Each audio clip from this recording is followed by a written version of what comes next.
Hi സുഹൃത്തുക്കളെ, പുതിയ വീഡിയോയിലേക്ക് എല്ലാവർക്കും സ്വാഗതം. നിങ്ങൾക്ക് അറിയുന്നത് പോലെ തന്നെ ഇന്ത്യയൊട്ടാകെ തീവ്ര വോട്ട് പരിഷ്കരണ നിയമം വരുന്നത് നിങ്ങൾക്ക് അറിയാമെന്ന് വിചാരിക്കുന്നു. 2002 ശേഷമുള്ളവരാണെങ്കിൽ ഇനി വരുന്ന തെരഞ്ഞെടുപ്പിൽ വോട്ടവകാശം ലഭിക്കണമെന്നുണ്ടെങ്കിൽ 2002 2002 മുമ്പോ നിങ്ങളുടെ കുടുംബത്തിലോ നിങ്ങളുടെ ബന്ധുക്കളിലോ നിങ്ങളുടെ അച്ഛനോ അല്ലെങ്കിൽ അമ്മയോ അതുമായി ബന്ധപ്പെട്ട നിങ്ങളുടെ റിലേറ്റീവിലായ ആരെങ്കിലും വോട്ടവകാശത്തിന്റെ വിവരങ്ങൾ നിങ്ങൾ നൽകേണ്ടതുണ്ട്.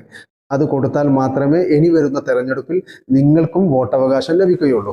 അല്ലാത്ത പക്ഷം നിങ്ങൾക്ക് ലഭിക്കുകയില്ല. അപ്പോൾ 2002 ലിസ്റ്റ് എവിടുന്നാണ് സെർച്ച് ചെയ്ത് കൊണ്ടുവരിക എന്നുള്ള ഒരുപാട് ടെൻഷൻ അടിച്ചിരിക്കുന്ന ആൾക്കാരുണ്ടാവും. അപ്പോൾ അവർക്കായിട്ടാണ് ഇന്നത്തെ വീഡിയോ. അതുകൂടാതെ അതത് നാട്ടിലെ BLOമാർ എന്ത് ചെയ്യുന്നു, നിങ്ങളുടെ വീട്ടിൽ വന്ന് ഒരാൾക്ക് 2 എന്യൂമറേഷൻ ഫോറം കൊടുക്കുന്നു. അപ്പോൾ 2 എന്യൂമറേഷൻ ഫോറം എന്ന് പറയുന്നത് രണ്ടും ഒന്ന് തന്നെയാണ്. അപ്പോൾ നിങ്ങൾ ചെയ്യേണ്ടത് അത് രണ്ടും പൂരിപ്പിച്ചതിന് ശേഷം ഒന്ന് BLOക്ക് കൈമാറുകയും ഒന്ന് നിങ്ങൾ തന്നെ സൂക്ഷിക്കുകയുമാണ് വേണ്ടത്.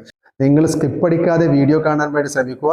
നിങ്ങളുടെ കൂട്ടുകാർക്ക് ആർക്കെങ്കിലും ഇത് അറിയണമെന്നുണ്ടെങ്കിൽ അവർക്ക് ഷെയർ ചെയ്ത് കൊടുക്കാനും നിങ്ങൾ മറക്കരുത്. 2002 വോട്ടർ പട്ടിക ലഭിക്കാനായി നിങ്ങൾ ചെയ്യേണ്ടത് ഗൂഗിളോ അല്ലെങ്കിൽ ഗൂഗിൾ ക്രോമോ ഓപ്പൺ ചെയ്യുക. ഞാനിവിടെ ഗൂഗിൾ ഓപ്പൺ ചെയ്യുന്നു. ഇതിനുശേഷം സെർച്ച് ബാറിൽ CEO.kerala-government.in വോട്ടർ സെർച്ച് എന്നുള്ളതിൽ നിങ്ങൾ ക്ലിക്ക് ചെയ്യുക. ഈ ഇന്റർഫേസിൽ നിങ്ങൾ താഴേക്ക് സ്ക്രോൾ ചെയ്യുമ്പോൾ നിങ്ങൾക്ക് ഇവിടെ കാണാൻ പറ്റും electoral roll SIR 2002 CEO Kerala എന്നുള്ളത് നിങ്ങൾക്ക് കാണാൻ പറ്റും. നിങ്ങൾ അതിൽ ക്ലിക്ക് ചെയ്യുക. അപ്പോൾ നെക്സ്റ്റ് നമ്മൾക്ക് ഇതുപോലത്തെ ഒരു ഇൻ്റർഫേസ് വരും. ഇതിൽ നിങ്ങൾ നിങ്ങളുടെ ഡിസ്ട്രിക്ട് ഏതാണോ നിങ്ങൾ അത് തിരഞ്ഞെടുക്കുക. ഞാൻ കാസർഗോഡ് തിരഞ്ഞെടുത്തു. അതേപോലെ രണ്ടാമത് വരുന്നത് നിങ്ങളുടെ മണ്ഡലം ഏതെന്നാണ് അത് നിങ്ങൾ തിരഞ്ഞെടുക്കുക. എൻ്റെ മണ്ഡലം തൃക്കരിപ്പൂർ ആയതുകൊണ്ട് ഞാൻ അത് തിരഞ്ഞെടുത്തു. അതിനുശേഷം നിങ്ങളുടെ ബൂത്ത് ഏതാണോ ആ ബൂത്ത് തിരഞ്ഞെടുത്തതിന് ശേഷം ഇവിടെ താഴെ കാണുന്ന ഡൗൺലോഡ് ബട്ടൺ നിങ്ങൾ ക്ലിക്ക് ചെയ്യുക. അതിനുശേഷം 2002 ആ ബൂത്തുകളിൽ ആർക്കൊക്കെ വോട്ടവകാശം ഉണ്ടായിരുന്ന അവരുടെ പേരൊക്കെ നിങ്ങൾക്ക് ഇവിടെ കാണാൻ വേണ്ടി പറ്റും. ശേഷം നിങ്ങളുടെ പേര് ഏതാണോ അല്ലെങ്കിൽ നിങ്ങളുടെ റിലേറ്റീവിൻ്റെ പേര് ഏതാണോ അത് നിങ്ങൾ തിരഞ്ഞെടുക്കുക. അതിനുശേഷം അവസാനത്തെ കോളത്തിൽ നിങ്ങൾ പോവുകയാണെങ്കിൽ നിങ്ങൾക്ക് അവിടെ ഹൗസ് നെയിം കൊടുത്തിട്ടുണ്ടെങ്കിൽ ആ സമയത്ത് ഹൗസ് നെയിം കൊടുത്തിട്ടുണ്ടെങ്കിൽ നിങ്ങൾക്ക് അവിടെ ഹൗസ് നെയിമും കൂടി കാണാൻ വേണ്ടി പറ്റും. അതിനുശേഷം നിങ്ങൾ എന്യൂമറേഷൻ ഫോം പൂരിപ്പിക്കുന്ന സമയത്ത് നിങ്ങളുടെ എപ്പിക് നമ്പർ ചോദിക്കുന്നുണ്ട്. എപ്പിക് നമ്പർ എന്ന് പറയുന്നത് ഇവിടെ കാണുന്ന ID കാർഡ് നമ്പറാണ്. ID കാർഡ് നമ്പറിൽ നിങ്ങൾക്ക് എന്ത് ചെയ്യാം, അതാണ് ശരിക്കും എപ്പിക് നമ്പർ എന്ന് പറയുന്നത്. നിങ്ങൾക്ക് അത് യൂസ് ചെയ്യാവുന്നതാണ്.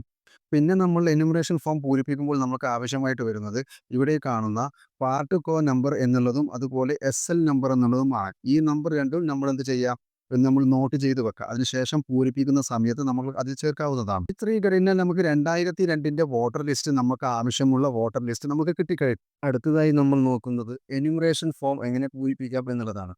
തെറ്റുകൂടാതെ നിങ്ങൾ ജാഗ്രതയോടെ വേണം ഇത് ചെയ്യാൻ. ഇപ്പോൾ നിങ്ങൾ സ്ക്രീനിൽ കാണുന്നത് നിങ്ങളുടെ വീട്ടിൽ BLO ഓഫീസർമാർ കൊണ്ടുതരുന്ന എന്യൂമറേഷൻ ഫോമിൻ്റെ ഒരു മാതൃകയാണ്.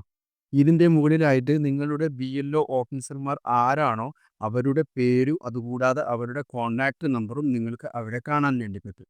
ഇനി ഈ ഫോമിൻ്റെ ഓരോ ഭാഗങ്ങളും നമുക്ക് മനസ്സിലാക്കാം. ആദ്യത്തെ കോളത്തിൽ വോട്ടറുടെ പേരും അതുകൂടാതെ എപ്പിക് നമ്പറും വിലാസവും വരുന്നതാണ്. രണ്ടാമത്തെ കോളത്തിൽ ക്രമ നമ്പറും നിങ്ങൾ ഏത് ബൂത്തിലാണോ വോട്ട് ചെയ്തത് എന്നും അതുകൂടാതെ നിങ്ങളുടെ നിയമസഭാ പാർലമെൻറ്റിൻ്റെ പേരും അതിൽ വ്യക്തമാക്കിയിട്ടുണ്ടാകും. രണ്ടാമത്തെ കോളത്തിലെ ക്രമ നമ്പർ എന്ന് പറയുന്നത് ചിലപ്പോൾ നിങ്ങളുടെ വോട്ടർ IDയിലെ ക്രമ നമ്പറും നിങ്ങൾക്ക് BLOമാർ നൽകിയ ക്രമ നമ്പറും വ്യത്യാസമുണ്ടാകാം. അതുകൊണ്ട് തന്നെ അത് പരിശോധിച്ച് ഉറപ്പാക്കേണ്ടതാണ്.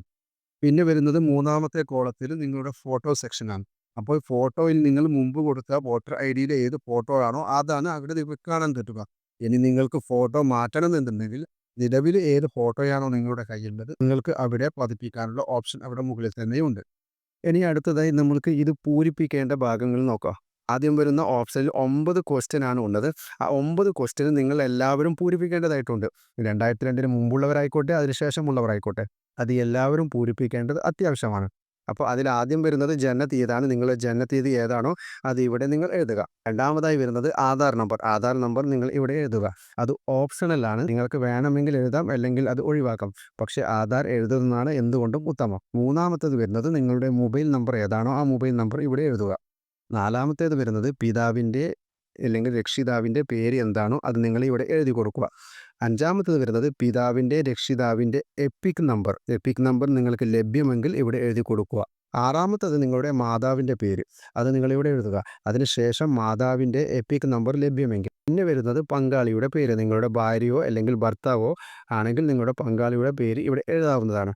ബാധകമാണെങ്കിൽ, കാരണം എന്ന് വെച്ചാൽ നിങ്ങൾ കല്യാണം കഴിക്കാത്തവരാണെങ്കിൽ നിങ്ങൾക്ക് ബാധകമല്ല. പങ്കാളിയുടെ എപ്പിക് നമ്പറും ലഭ്യമെങ്കിൽ നിങ്ങൾക്ക് ഇവിടെ എഴുതാം. ആദ്യത്തെ 9 ചോദ്യങ്ങൾക്കും നിങ്ങൾ കറക്റ്റ് ഉത്തരം പൂരിപ്പിച്ചതിന് ശേഷം പിന്നെ വരുന്നത് 2 ഭാഗങ്ങളാണ്. ഇതിൽ നിന്ന് നിങ്ങൾ മനസ്സിലാക്കേണ്ടത് ഒരു വ്യക്തിക്ക് ഒരു ഫോമിൽ 2 ഭാഗങ്ങളെ പൂരിപ്പിക്കേണ്ടതായിട്ട് വരുന്നുള്ളൂ. ഇനി 2002 വോട്ടർ ലിസ്റ്റിൽ ഉള്ളവരാണെങ്കിലും ഇല്ലാത്തവരാണെങ്കിലും ഇതുപോലെ 2 ഭാഗങ്ങൾ മാത്രമാണ് പൂരിപ്പിക്കേണ്ടതായിട്ട് വരുന്നുള്ളൂ. പക്ഷേ ഈ 2 വിഭാഗവും ആദ്യം വരുന്ന 9 ക്വസ്റ്റ്യൻ വളരെ കൃത്യമായിട്ട് പൂരിപ്പിക്കേണ്ടതുണ്ട്. ശേഷം വരുന്ന 2 കോളത്തിൽ ആദ്യത്തെ കോളത്തിൽ 2002 വോട്ടർ ലിസ്റ്റിൽ ഉൾപ്പെട്ടവരുടെ വിവരങ്ങളാണ് ചേർക്കേണ്ടത്. രണ്ടാമത്തെ കോളത്തിൽ 2002 വോട്ടർ ലിസ്റ്റിൽ ഉൾപ്പെടാത്തവരാണ് ചേർക്കേണ്ടത്. അത് പ്രത്യേകം മനസ്സിലാക്കുക. ഇതിൽ ഒന്നാമത്തെ കോളത്തിൽ 2002 ഉൾപ്പെട്ടവരുടെ കോളത്തിൽ ആദ്യമായി ചോദിക്കുന്നത് വോട്ടറുടെ പേരാണ്. അത് നിങ്ങൾ നൽകുക. അതിനുശേഷം എപ്പിക് നമ്പർ ലഭ്യമെങ്കിൽ നിങ്ങൾ കൊടുക്കുക. പിന്നെ ചോദിക്കുന്നത് ബന്ധുവിൻ്റെ പേര്. ബന്ധു നിങ്ങളുടെ റിലേഷൻ ആരുടെ പിതാവാണോ മാതാവാണോ അവരുടെ പേര് അവിടെ നൽകുക. അതിനുശേഷം അവൻ്റെ ബന്ധം എന്താണെന്ന് അവിടെ കൊടുക്കുക. ബന്ധം പിതാവാണോ അല്ലെങ്കിൽ മാതാവാണോ എന്നുള്ളതാണ് ഉദ്ദേശിക്കുന്നത്.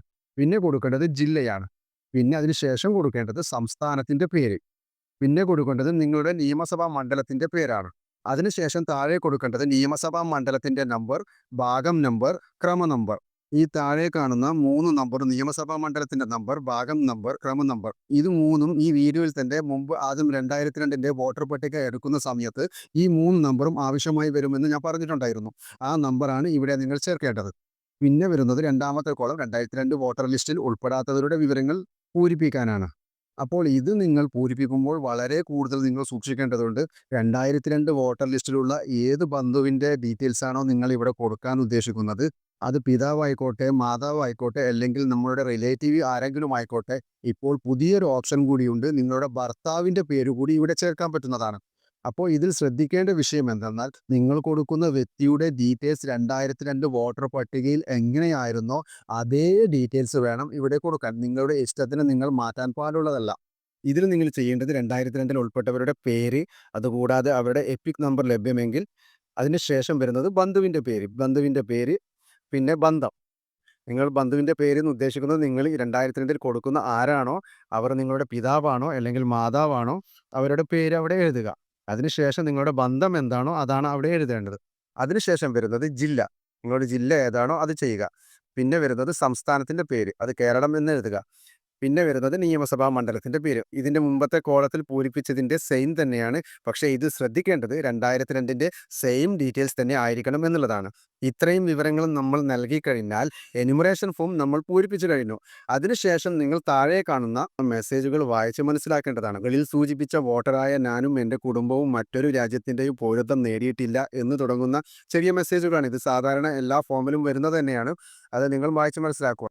അതിനുശേഷം വരുന്നത് വോട്ടറുടെയോ മറ്റേതെങ്കിലും മുതിർന്ന കുടുംബാംഗത്തിൻ്റെയോ ഒപ്പ്, ഇടത് തള്ളവിരലിൻ്റെ അടയാളം. ഇത് നിങ്ങൾ ചെയ്യേണ്ടത് നിങ്ങൾ ആരുടെ വിവരമാണോ കൊടുക്കുന്നത് അവരുടെ സിഗ്നേച്ചർ ഇടുക. സിഗ്നേച്ചർ ഇടാൻ അറിയില്ലെങ്കിൽ അവർക്ക് കൈയൊപ്പും ഇടാവുന്നതാണ്. ഇനി നിങ്ങൾ വിവരത്തിൽ കൊടുത്ത ആൾ ഇവിടെ ഇല്ലെങ്കിൽ വിദേശത്താണെങ്കിൽ നിങ്ങളുടെ കുടുംബത്തിൽ മുതിർന്നവർ ആരാണോ അവരുടെ ഒപ്പും സിഗ്നേച്ചറും അവിടെ ഇടുക. അതുകൂടാതെ ആ ദിവസത്തെ തീയതിയും അവിടെ എഴുതേണ്ടതാണ്. ഇതുപോലെ നിങ്ങൾക്ക് കിട്ടിയ 2 ഫോമും പൂരിപ്പിച്ചതിന് ശേഷം BLO ഓഫീസർക്ക് നിങ്ങളുടെ ഒരു കോപ്പി BLO ഓഫീസർക്കും ഒരു കോപ്പി നിങ്ങളും സൂക്ഷിക്കേണ്ടതാണ്. അപ്പോൾ ഇന്നത്തെ വീഡിയോ എൻ്റെ കൂട്ടുകാർക്ക് ഹെൽപ്ഫുൾ ആയെന്ന് വിചാരിക്കുന്നു. മറ്റൊരു പുതിയ വീഡിയോയുമായി വീണ്ടും കാണാം. ബൈ.